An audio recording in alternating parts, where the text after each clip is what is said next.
پیدل میدان محشر میں پہنچیں گے۔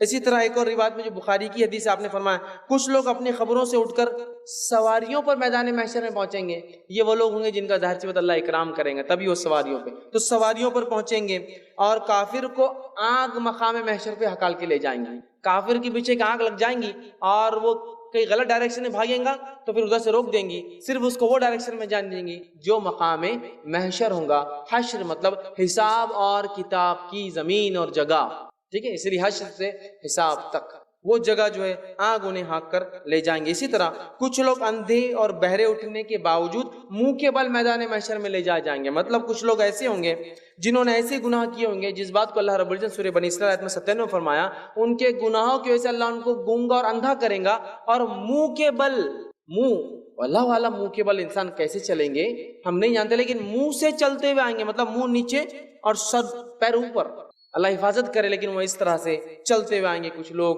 سواری پر آئیں گے، کچھ لوگ پیدل آئیں گے، کچھ لوگ کافروں کو آگ لے جائیں گے۔ اسی طرح جو ہے سورہ فرقان سورہ 25 آیت میں 34 میں اللہ فرماتا ہے، کچھ لوگوں کو فرشتے منہ کے بل گھسیٹ کر لائیں گے۔ یہ ذلیل اور خوار لوگ ہوں گے۔ منہ کے بل گھسیٹنا مطلب بال پکڑ کے منہ نیچے زمین پر رکھ کر رگڑتے ہوئے لائیں گے، ناک اور منہ کا کیا حال ہوگا، رگڑتے ہوئے مقام محشر پہ لائیں گے۔ اسی طرح جو ہے سورہ کہف کی آیت میں 47 میں اللہ فرماتا ہے، اللہ تعالیٰ میدان محشر میں اس طرح ساری مخلوق کو اکٹھا کریں گا کہ ایک فرد بھی باقی نہیں رہیں گا، پہلے انسان سے لے کر آخری انسان سارے مقام محشر میں بغیر غائب ہوئے کے، بغیر کسی جگہ چھپے کے وہاں پہنچیں گے۔ اب حشر کی زمین کون سی ہوں گی، کیا کیفیت ہوں گی، چلیے آئیے وہ دیکھتے ہیں۔ سرزمین شام لوگوں کے اکٹھا ہونے کی جگہ ہے۔ شام کی جو زمین ہے وہ ارض محشر ہے۔ حشر جس روز قائم ہوگا، لوگ جمع ہو کے حساب کتاب جس زمین پر ہونے والا ہے، وہ زمین کون سی زمین ہے؟ ارض شام، جو کہ نبی اکرم صلی اللہ علیہ وسلم کے زمانے میں ایک ملک تھا، آج 5-6 ملک اس کے اندر ہے۔ ارض شام یاد رکھے، جس میں جو ہے سیریا، لیبنن، جارڈن، فلسطین، ٹھیک ہے، یہ پورے ملک جاتے ہیں۔ اس زمانے میں ایک ملک تھا، اس کو کہتے تھے شام۔ تو شام کی سرزمین ارض محشر ہے، وہاں انسانیت جمع ہوں گی۔ اور اسی طرح ہم نے ایک اور روایت دیکھی تھی کہ شام کے لوگوں پر فرشتے اترتے ہیں، ان کے نیک لوگوں پر، ٹھیک ہے۔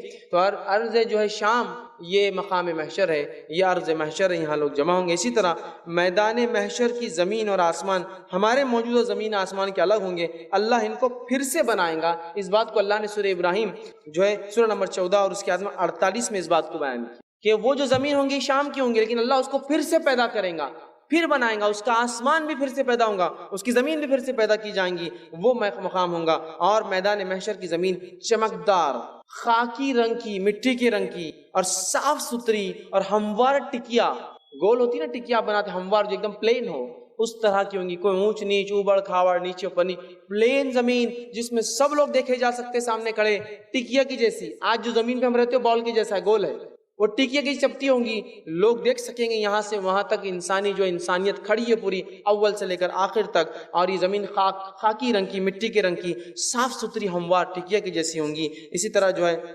نئی زمین ہر طرح کے فسق اور فجور اور ظلم سے پاک ہوں گی اور تمام فیصلے انصاف کے مطابق ہوں گے۔ یہ نئی زمین جو ہوں گی ہر گناہوں سے پاک ہوں گی، انسان جمع تو ہوں گے لیکن کوئی ظلم زیادتی نہیں ہوں گی۔ اللہ تعالیٰ اس روز انصاف کے ساتھ جو ہے انسانوں کے ساتھ فیصلے کریں گا۔ اسی طرح جو ہے ابن مبارک ایک روایت لاتے ہیں، اس روایت میں ہے کہ میدان محشر میں ہر آدمی کو جو ہے بمشکل 2 قدم جگہ کھڑے رہنے کو ملیں گی، بس 2 پیر رکھنے کی جگہ ہوں گی، اس سے زیادہ جگہ مقام محشر میں انسان کو نہیں ملنے والی ہے۔ صرف 2 قدم رکھنے کی جگہ، بس 2 سٹیپس، بس اس سے ہٹ کر نہ چلنے، نہ پھرنے، نہ بھاگنے کی جگہ ہوں گی، چونکہ مقام محشر بہت سختی والی جگہ ہے، بہت خطرناک جگہ ہے۔ مقام محشر کی ہولناکی کیا ہوں گی؟ ایک تو بھاگنے کی جگہ نہیں، 2 قدم بس رکھے ہوئے، اس کی ہولناکی کیا ہوں گی؟ تو نبی اکرم صلی اللہ علیہ وسلم فرماتے، طبرانی کی روایت آپ نے فرمایا، حشر کی ہولناکی موت اور قبر کی سختیوں سے کئی گنا زیادہ ہے۔ مقام محشر میں جو کیفیت انسان کے ساتھ ہونے والی ہے وہ اتنی سخت کیفیت ہے کہ قبر کی تکلیف، موت کی تکلیف کچھ بھی نہیں ہے، نتھنگ، کچھ بھی نہیں ہے، اتنا زیادہ خطرناک جگہ ہے۔ اندازہ لگائیے، بھاگنے کو جگہ نہیں، صرف 2 قدم جمے ہوئے ہے۔ تکلیف اور شدت ایسی جیسا موت اور قبر میں بھی جو نہیں ہوئی وہ تکلیف ہونے والی یہ وہ جگہ ہے۔ اسی طرح جو ہے آپ صلی اللہ علیہ وسلم فرماتے ہیں حشر کی گرمی، 2 قدم رکھنے کی جگہ، تکلیف ایسی انسان کو کہ موت اور قبر میں نہیں آئی۔ حشر کا میدان اتنا گرم ہوگا کہ پسینہ اس طویل مدت تک بہتا رہے گا کہ لوگ تنگ آ کر اللہ سے دعا کریں گے کہ حشر قائم کر، بھلے ہی ہمیں چاہے تو جہنم میں ڈال دے اٹھا کر۔ میزان قائم ہو جائے، ترازو لگ جائے، حساب کتاب ہو جائے، بھلے ہی اللہ ہمیں جہنم میں ڈال دے، لیکن یہ تکلیف ہماری برداشت کی۔ حشر کا میدان بہت تکلیف دہ جگہ ہے، قدم رکھنے کے لیے صرف 2 قدم رکھنے کی جگہ، پسینے کا وہ حال کہ پسینہ بہتا رہے گا، اس پسینے کی تکلیف، شدت اور بدبو سے پریشان آ کر لوگ کہیں گے اے اللہ حشر قائم کر دے، میزان قائم کر دے، حساب کتاب کر دے، جنت جہنم میں ڈال دے، بھلے ہی جہنم میں ڈال دے لیکن کچھ نہ کچھ آگے فیصلہ کر دے۔ اس کیفیت میں ہم نہیں کھڑے رہ سکتے اب، ٹھیک ہے۔ اور پسینہ اتنا آئے گا، روایت میں آتا ہے کہ اس پسینے میں اگر کوئی کشتی اگر ڈال دے تو کشتیاں ان انسان کے پسینے میں آرام سے چل سکتے، اتنا پسینہ نکلے گا۔ اسی طرح جو ہے حشر میں آتا ہے روایت کے اندر سب مرد اور عورتیں ننگے بدن ہوں گے، ننگے پاؤں ہوں گے، بغیر ختنہ کیے ہوئے ہوں گے، اور خوف اور دہشت کی وجہ سے جو ہے ان کو کوئی ہوش نہیں ہوگا۔ ایسا خوف، ایسی دہشت ہے وہ حشر کی کہ انہیں کوئی ہوش نہیں ہوگا۔